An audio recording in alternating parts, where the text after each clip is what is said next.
100%. మరి ఇంత మధ్యలో ఒకసారి మళ్ళీ అవుట్ అయ్యి మళ్ళీ ఇన్ అయిండ్రు జబర్దస్త్ కి. ఏకే రావు పీకే రావు సినిమా అప్పుడు అంటే సినిమా అయిన తర్వాత ఇన్ అయిండ్రు. ఎందుకు సినిమా పోవడం వల్ల ఇన్ అయిండ్రా? జబర్దస్త్ కి ఒక స్కిట్ చేయాలి అంటే ఖచ్చితంగా ఒక 3 వారాలు మైండ్ దీని మీద పెట్టాలి. ప్రాక్టీస్ సింగిల్ టేక్ లో చేయాలి. పంచ్ ఏదైనా పాత పంచ్ పడుతుందా కొత్తది పడుతుందా, ఇది ఏ ఏజ్ గ్రూప్ వాళ్ళు నవ్వుతారు, ఇవన్నీ ఒకటే థీమ్ లో. ఇప్పుడు పానకంలో పుడకని ఒక థీమ్ ఇస్తే 6 టీం లీడర్ పానకంలో పుడక రాయాలి. వాళ్ళకి మనకి వేరియేషన్ ఉండాలి.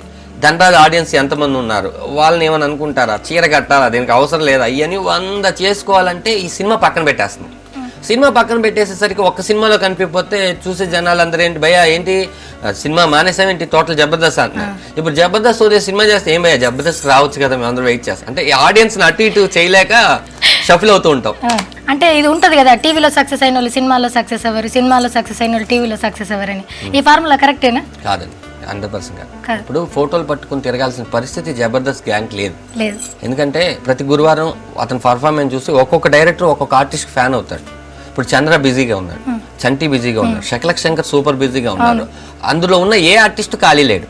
మీరు చెప్పండి ఏ ఆర్టిస్ట్కి సినిమాలో అవకాశం లేదని. కాకపోతే వాళ్ళు చేసిన సినిమాలు ఆడకపోయిండొచ్చు, లేకపోతే ఆ క్యారెక్టర్ పేలకపోయిండొచ్చు, ఇంకో సినిమాతో వస్తారేమో, కానీ డెఫినెట్గా వాళ్ళందరూ పైకి వస్తారు.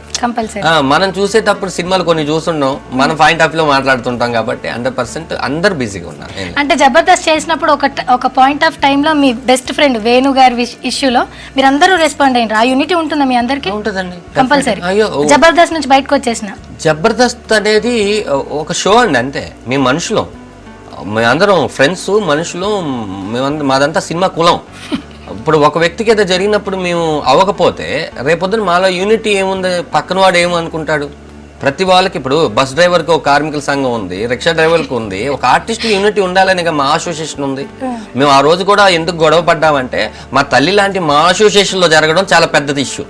నీకు ఏదైనా పర్సనల్ గెడ్జ్ ఉంటే నువ్వు ఎక్కడికైనా తీసుకెళ్ళి ఏమైనా చేసుకున్న తర్వాత తప్ప రైతే కోర్టులు ఉన్నాయి, సంఘాలు ఉన్నాయి, దానికి చూస్తారు.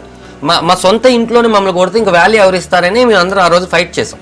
ఆ రోజు చాలా మంది ఏదే అన్నారు, ఏంటి ఇప్పుడు న్యాయం ఎక్కడుంటే ఆ రోజు గెలుస్తాం. 100% మాకు న్యాయం ఉంది కాబట్టి ఈ రోజు ఇది చేశారు.